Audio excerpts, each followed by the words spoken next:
Since Trump's victory earlier this month, the dollar has surged as investors bet that his program of tariffs and tax cuts will force the dollar up. But while this might sound like good news, Trump and his vice president J.D. Vance actually spent the campaign calling for a weak dollar, which they hoped could rejuvenate America's manufacturing base. So in this video, we're going to look at why Trump wants a weaker dollar and how he could go about actually devaluing the world's reserve currency.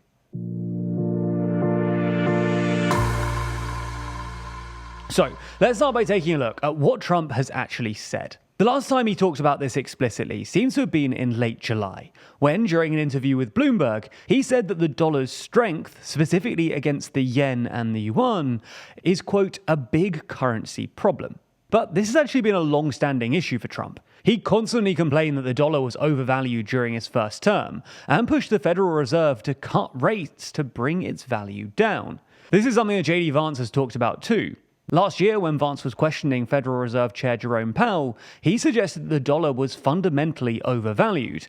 And in April, he told Politico, devaluing, of course, is a scary word, but what it really means is American exports become cheaper. Now, to be fair to Trump, there is a relatively widespread consensus that the dollar is indeed overvalued. The IMF reckons that the dollar is overvalued by about 10%, and it's been consistently strengthening against other currencies, with the so-called broad dollar index increasing by 25% over the past 2 decades. This is despite the fact that the US usually runs pretty hefty trade deficits, i.e. it imports more than it exports, which should entail a weaker currency. So why is the dollar overvalued? Well, the main reason is its status as the world's reserve currency. In other words, the currency that central banks and financial institutions like to hold in reserve because it's considered safe. And this creates more demand for dollars internationally, artificially inflating its value. So why does Trump actually want to devalue it?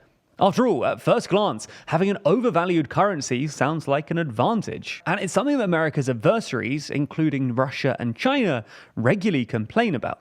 An overvalued currency means that you get to import more than you otherwise could, and the dollar's status as the world's reserve currencies is one of the reasons that the US can unilaterally impose such punishing financial sanctions. But while there are clearly some advantages, over the past few years, some commentators have started wondering whether this might actually be a bad thing.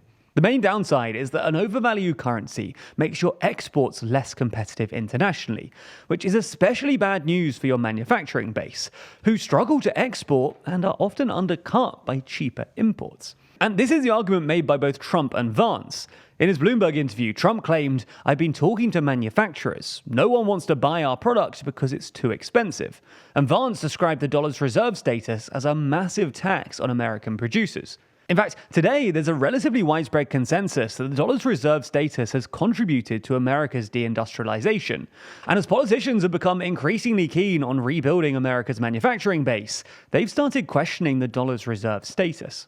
American politicians also often attribute China's economic success to its practice of deliberately devaluing its currency, which has kept exports competitive and protected its industrial base. At the same time, other countries have started pushing back against the dollar's reserve status as the US has ramped up its use of financial sanctions. But regardless, can Trump actually devalue the dollar? Well, before we get into how he might actually do it, it's worth noting that most of Trump's other economic policies would actually result in a stronger, not weaker dollar. His famous tariffs, for instance, would probably result in a stronger dollar for 2 reasons.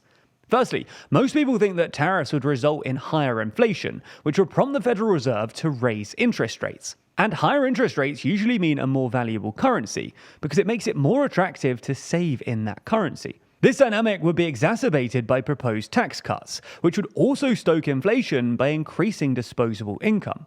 Second, countries like China might respond to tariffs by further devaluing their currencies, which would effectively push up the value of the dollar, given its value is defined relative to other currencies. This is actually why the dollar has appreciated since Trump's victory, as investors began to bet on high tariffs and therefore a stronger dollar. Trump has also made it clear that he wants to maintain the dollar's reserve status, threatening to impose 100% tariffs on countries that, quote, leave the dollar, and telling the Economic Club of New York that, quote, losing the world currency would be the equivalent of losing a war. So, if the analysis we've outlined is correct, protecting or reinforcing the dollar's reserve currency status will probably mean a stronger, not weaker dollar. But even if he dropped these policies, or they didn't have the impact that most people expect, it still wouldn't be easy for Trump to actively weaken the dollar. In theory, weakening your currency shouldn't be all that difficult. After all you need to do is print a load of it and use it to buy other currencies on the market. But the fundamental issue here is that the Federal Reserve, which as America's central bank is the only entity that can print dollars, is operationally independent. So the president just can't tell them what to do. In this light, there are sort of 4 ways that Trump could still force a devaluation. The first is to put pressure on the Fed to either intervene in currency markets or cut rates, which would also weaken the dollar. Although undermining the Fed's perceived independence would really spook the markets. The second is for the government to intervene in currency markets itself. But this would require spending, and therefore probably borrowing literally trillions of dollars. The third would be to introduce some sort of capital controls, which would basically limit how many dollar-based assets foreigners can buy, or maybe a tax on dollar-based assets, which would functionally do the same thing. This would, however, definitely undermine the dollar's reserve status and represent a dramatic U-turn for a country long renowned for its open financial system. The fourth and perhaps most feasible option, though, is to browbeat America's major trading partners into some sort of deal akin to the 1985 Plaza Accord. In agreement with France, West Germany, Japan, the United Kingdom, and the United States to lower the value of the dollar. At the time, they did this by countries like Japan and Germany agreeing to boost domestic demand with tax cuts, while simultaneously the US agreed to reduce demand by cutting government spending, and all parties agreed to intervene in currency markets to help bring down the dollar. Now, the Plaza Accord did work, but pulling off something similar this time could be more difficult. Not only are currency flows way bigger and so harder to manipulate, but America's main trading partners are no longer just its allies, and agreeing a currency deal with China could be difficult. This is just one of many major stories going on, with 2024 marking a major year in both news and elections. In fact, with the majority of the world heading to the polls, 2024 has been a pretty unique and important year. So, in the latest issue of our magazine, Too Long, we discuss those elections, diving deep into the 29 biggest elections of the year, making sure that you understand what really happened and commemorating one of the biggest years in news. We don't just discuss elections, though. We also run through China's trade issues, Biden's successes and failures, the UK's new opposition leader, and the state of the wars in Ukraine and Gaza. Plus, the fact that it's a magazine means that we're not constrained by the time limits or algorithms imposed by YouTube. Unlike fleeting news cycles or algorithmic feeds, Too Long offers thought-provoking analysis and comprehensive coverage that's truly worth holding. Purchasing is also a great way to support the channel. Running TLDR this year has cost just under £800,000. So if you've enjoyed our coverage in 2024, then picking up a copy of Too Long doesn't just get you high-quality reporting, it also allows you to invest in independent journalism and join us in shaping the future of news.